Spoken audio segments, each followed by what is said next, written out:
با سلام.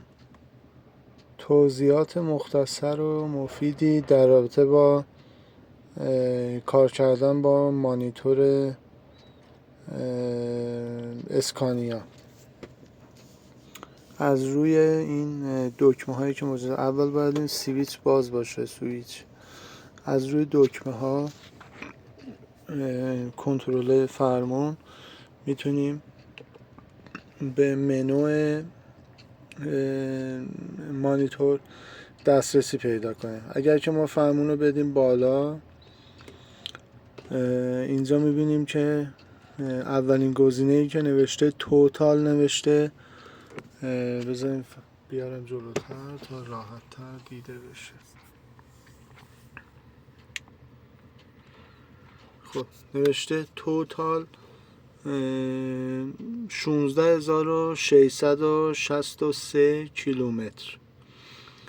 این مسیریه که از زمانی که من ریست کردم، میبینید این بالا دکمه ریست هست، میگه ریست تریپ 1 نو یس، یعنی میتونین اینجا ریست کنین که من فعلا به ریست دست نمیزنم.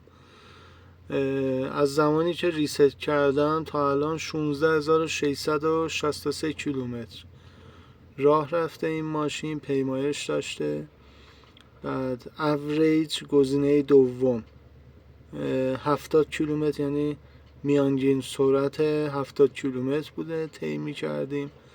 دوباره پایین که عکس پمپ گازوئیل کشیده، اوریج یعنی 24.35 لیتر در 100 کیلومتر مصرفش بوده. بعد توتال بالایی یعنی 238 ساعت روشن بوده موتور توی زمانی که ریست کردیم. از زمانی که ریست کردیم بعد این آیدل که نوشته 29 ساعت و 52 دقیقه 29 ساعت و 52 دقیقه آیدل، یعنی کلن درجا کار کرده ماشین، انقدر تایم.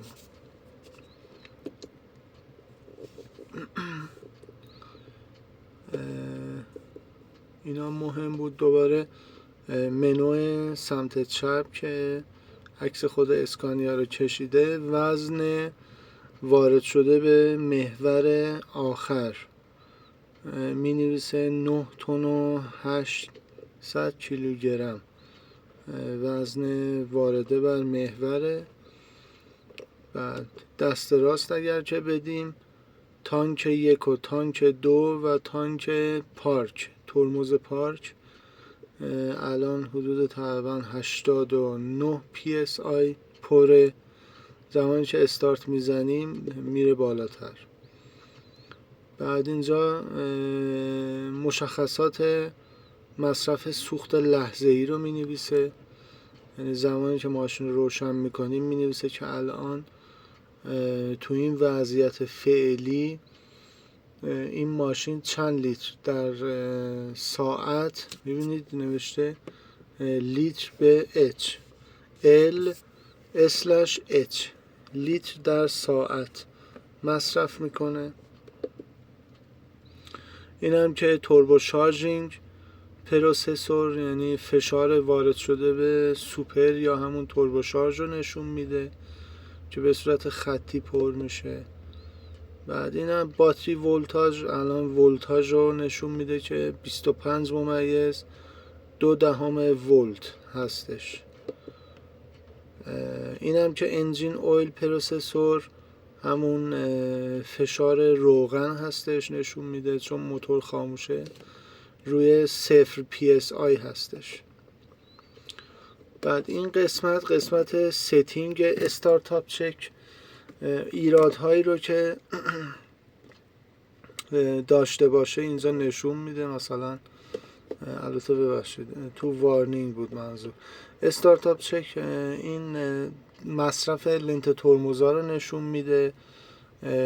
بریک لاینینگ، تایرهای عقب سمت راننده 30، سمت شاگرد 62، بعد جلو سمت راننده 46 و جلو سمت شاگرد 52 که یکم این درصدها رو چیز نشون میده، بعض وقتا با اشکال نشون میده و باید لنت ها رو جابجا کرد تا این درصدها درست باشه. خب تو قسمت وارنینگ ایرادها رو می نویسه که الان نوشته بریک لاینینگ ویر، منظورمون پد ترمزه که توی یه خط قرار میگیره توی کالیپر. اونجا یکی از کالیپرها الان ایراد داره مال من که وقت نکردم بدم فعلا اونا رو بررسی کنم. پرسونال ستینگ هم که همون تنظیمات شخصی هستش که اینجا میتونیم زبان و لنگویج رو مثلا انتخاب کنیم، انگلیسی و فرانسه و ترکیه‌ای و حالا زبون هایی که داره. کنتراست تصویر رو مثلا کم و زیاد کنیم، تصویر رو مثلا پرنور رو کم نورش کنیم،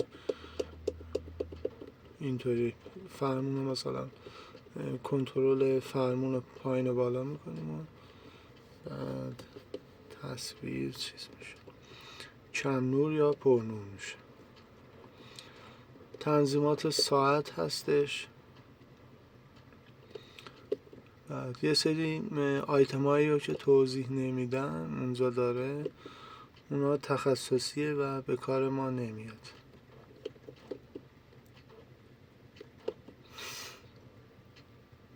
خب این توضیحاتی بودش در رابطه با مانیتور